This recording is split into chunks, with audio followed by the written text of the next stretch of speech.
Bismillahirrahmanirrahim. Alhamdulillahirabbil alamin wa bihi nasta'in wa ala umuri dunya waddin wassalatu wassalamu ala asrofil anbiya'i wal mursalin sayyidina wa maulana Muhammadin wa ala alihi wa sahbihi ajmain, amma ba'du. Perkenalkan, nama saya Ferus Agustin Inayatillah, NIM 119101 dari kelas HKIC. Saya akan menjelaskan materi pra-Islam sampai Turki Utsmani. Materi yang pertama adalah pra-Islam. Peradilan yang pertama dimulai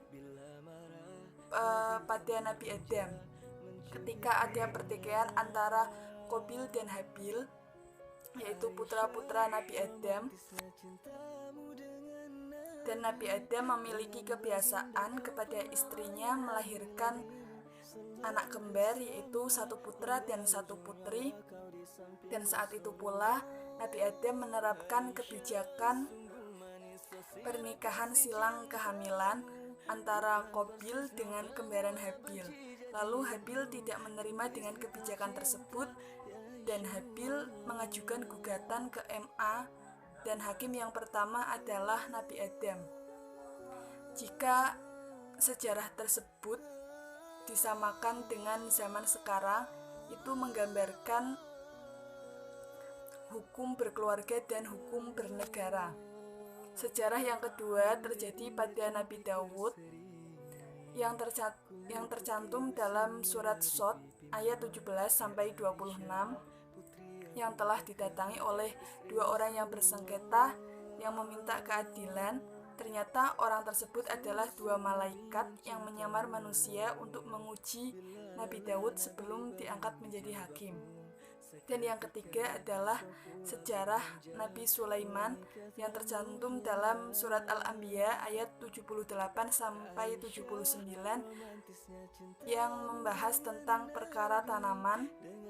Dan yang sebelumnya itu dilaporkan oleh Nabi Daud, dan orang yang bersengketa itu berkata dengan Nabi, "Wahai Nabi, sesungguhnya saya memiliki tanaman yang akan berbuah, lalu kambing orang itu merusak tanaman, dan saya meminta keadilan dari Nabi tersebut." Lalu Nabi menjawabnya, "Serahkan tanaman tersebut kepada pemilik ladang agar kambing-kambing tersebut bermanfaat untuk dia dan keluarganya." Peradilan bangsa Romawi, Persia, dan Mesir kuno antara lain telah memiliki badan peradilan yang terorganisir. Dan yang kedua, sistem hukum pemerintahan telah dikepalai oleh Raja Fir'aun. Dan bangsa Israel, Arab, serta pra-Islam berpendapat bahwa alat bukti untuk peradilan adalah saksi, sumpah, atau tertangkap basah. Peradilan bagi bangsa Arab pada masa jahiliyah antara lain telah memiliki sistem peradilan tetapi belum mapan. Dan yang kedua adalah telah memiliki kodi untuk menyelesaikan sengketa. Dan yang ketiga, harus melakukan balas dendam, dan itu merupakan jalan keluar untuk perkara pidana. Dan ketika ada sidang, bisa dilakukan di mana saja, seperti di bawah pohon, kemah pasar, atau membangun bangunan khusus seperti di Mekah yang biasa disebut Darun Nadwah. Macam-macam peradilan pada masa jahiliyah antara lain Dewan Mandholim, Badan Hukum, Badan Ihtikam, atau Qur'ah. Yang kedua adalah peradilan pada masa Rasulullah SAW. Yang pertama adalah sekilas tentang sejarah.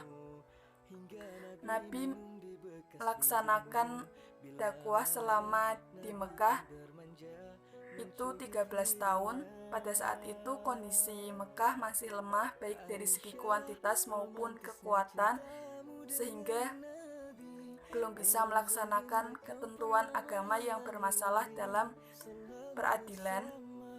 Lalu Allah memerintahkan Nabi untuk berhijrah ke Madinah, dan saat itu pula kondisi Madinah relatif stabil dan bertambah banyak umat Islam.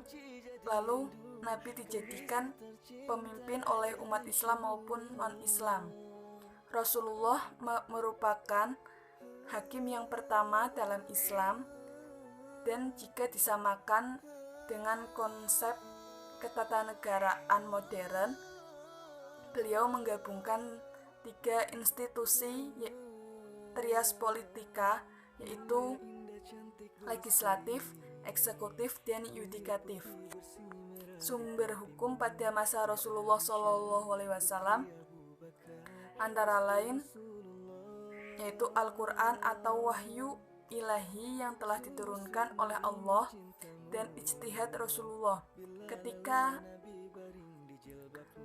ada peristiwa, Nabi menetapkan suatu hukum berdasarkan Al-Quran, jika tidak ada berdasarkan ijtihad Rasulullah SAW. Contoh kasus yang terjadi antara lain seperti perkara keluarga, meliputi hubungan suami istri, rujuk, talak, dan lain-lain. Dan yang kedua seperti perkara pidana, masalah zina, atau masalah jinayah atau kriminal. Dan yang ketiga adalah bab peradilan Khulafaur Rasyidin. Yang pertama adalah peradilan pada masa Abu Bakar. Peradilan pada masa Abu Bakar telah singkat, yaitu pada tahun 632 sampai 634 Masehi. Abu Bakar telah meneruskan peradilan yang telah ditempuh oleh Rasulullah SAW. Sumber hukum pada masa Abu Bakar adalah Al-Quran, As-Sunnah, Qiyas, dan Ijma. Dan yang kedua adalah peradilan pada masa Umar bin Khattab. Sebelum peradilan itu beralih ke Umar bin Khattab, telah dipegang oleh Abu Bakar As-Siddiq yang telah wafat. Pada masa itu, peradilan Umar bin Khattab, kekuasaan semakin bertambah luas dan pekerjaan bertambah banyak, sehingga semakin sulit membagi tugas di berbagai bidang. Pada masa pemerintahan Umar bin Khattab telah terjadi pengangkatan seorang qadhi untuk menyelesaikan tugasnya di masing-masing daerah. Para hakim telah memutuskan jika ada suatu perkara merujuk kepada Al-Quran, jika tidak ada merujuk kepada As-Sunnah, dan jika tidak ada lagi bertanya kepada para fuqaha mujtahidin. Jika di antara para fuqaha mujtahidin ada yang mengetahui suatu perkara tersebut, berpedoman kepada salah satu pendapat fuqaha tersebut. Khalifah Umar bin Khattab adalah orang yang pertama mengadakan sistem pemenjaraan bagi pelaku kriminal atau jinayah. Dan yang ketiga, untuk peradilan Utsman bin Affan. Utsman bin Affan merupakan khalifah yang ketiga, dan dakwah Utsman dilakukan lewat sikap, perbuatan, dan kata-kata yang biasa disebut dakwah bil al-hal. Dan yang keempat adalah peradilan Ali bin Abi Thalib. Peradilan pada masa Ali bin Abi Thalib. Pada masa pemerintahan Ali bin Abi Thalib, hukum peradilan ini merujuk pada Al-Quran. Jika tidak ada hukum yang ditemukan di dalam Al-Quran, mencari di As-Sunnah, dan jika tidak ada, mereka bertanya kepada sahabat yang biasa disebut ijma.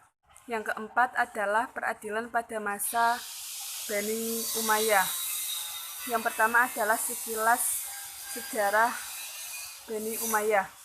Nama Daulah Umayyah berasal dari Umayyah bin Abdisyam bin Abdi Manaf.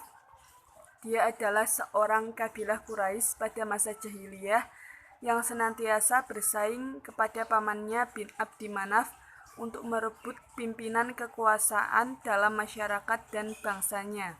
Dalam susunan pertentangan ini, yang akhirnya memuncak antara Bani Hashim dan Bani Umayyah menelurkan perang saudara di akhir Khulafaur Rasyidin, telah lahirlah Bani Umayyah di bawah pimpinan Muawiyah bin Abu Sufyan. Berdirinya dinasti Umayyah dilatar belakangi oleh peristiwa tahkim pada Perang Siffin setelah terbunuhnya Utsman bin Affan. Bani Umayyah berkuasa selama 90 tahun dan pimpinan pertama Bani Umayyah adalah Muawiyah. Hubungan peradilan dengan penguasa. Sikap politik yang ditempuh oleh Bani Umayyah adalah ciri-ciri Arabisme, mendahulukan orang Arab daripada orang Muslim.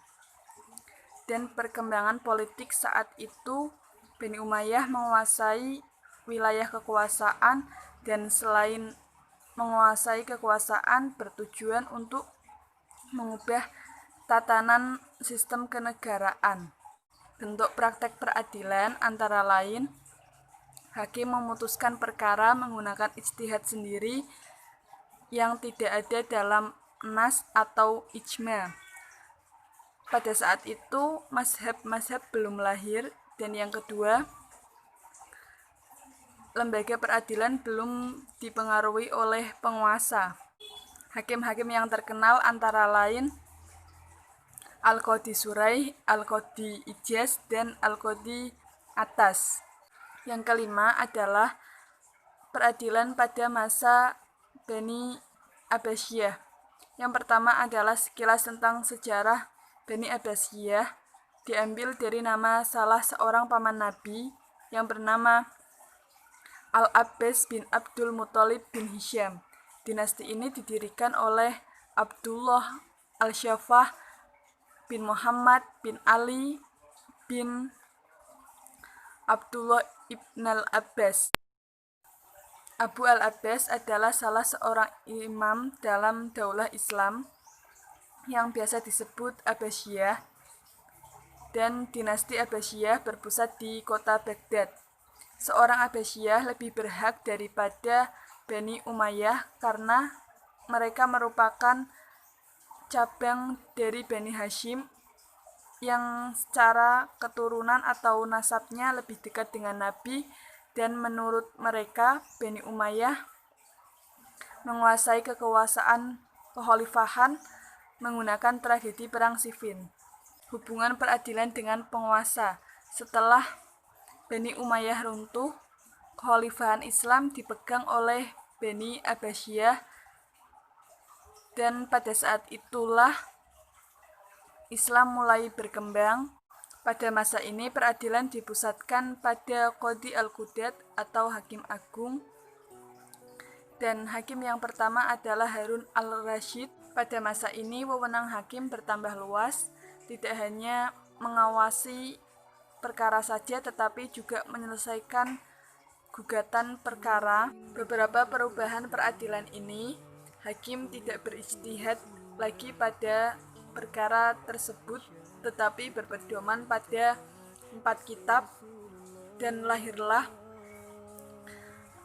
mazhab fikih, yaitu mazhab Maliki, Syafi'i, Hanafi, dan Hambali. Yang keenam adalah peradilan pada masa Turki Utsmani. Yang pertama adalah sejarah Turki Utsmani. Dalam Islam tercatat bahwa bangsa Turki berhasil mendirikan 2 kekuasaan, yaitu Turki Saljuk dan Turki Utsmani.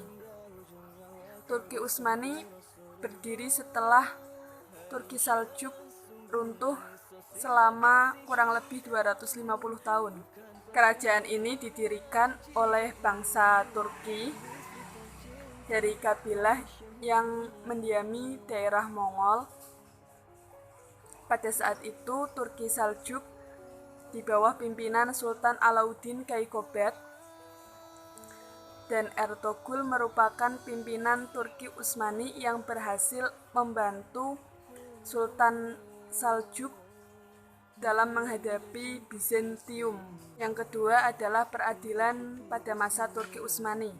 Pada masa awal kekuasaan, Turki Utsmani tidak menganut salah satu mazhab, dan pada fase berikutnya mengundang salah satu mazhab, yaitu mazhab Hanafi atau mazhab resmi dalam hal fatwa dan peradilan. Pada awal abad ke-16, suasana kehidupan beragama di Turki dipengaruhi oleh ulama-ulama, salah satunya yaitu mazhab Hanafi. Pada masa ini, peradilan terbagi menjadi 3, yaitu mahkamah tingkat terendah, dan yang kedua mahkamah tingkat banding, yang ketiga mahkamah tamyizyatau. Kodifikasi undang-undang pada masa Turki Utsmani. Usaha pembentukan hukum Islam dalam bentuk undang-undang itu dimulai pada abad kedua Hijriyah. Saat itu Ibnu al-Muqaffa pernah mengirimkan surat kepada Khalifah al-Masyhur untuk membuat undang-undang umum yang berlaku untuk semua wilayah, dan pada saat itu pula muncullah majalah Al-Ahkam Al-Adliyah yang dikodifikasikan pada pemerintahan Turki Utsmani. Sekian dari saya. Bila ada kata-kata yang kurang berkenan, mohon dimaafkan. Wallahul muwaffiq ila aqwamit thoriq. Wassalamualaikum warahmatullahi wabarakatuh.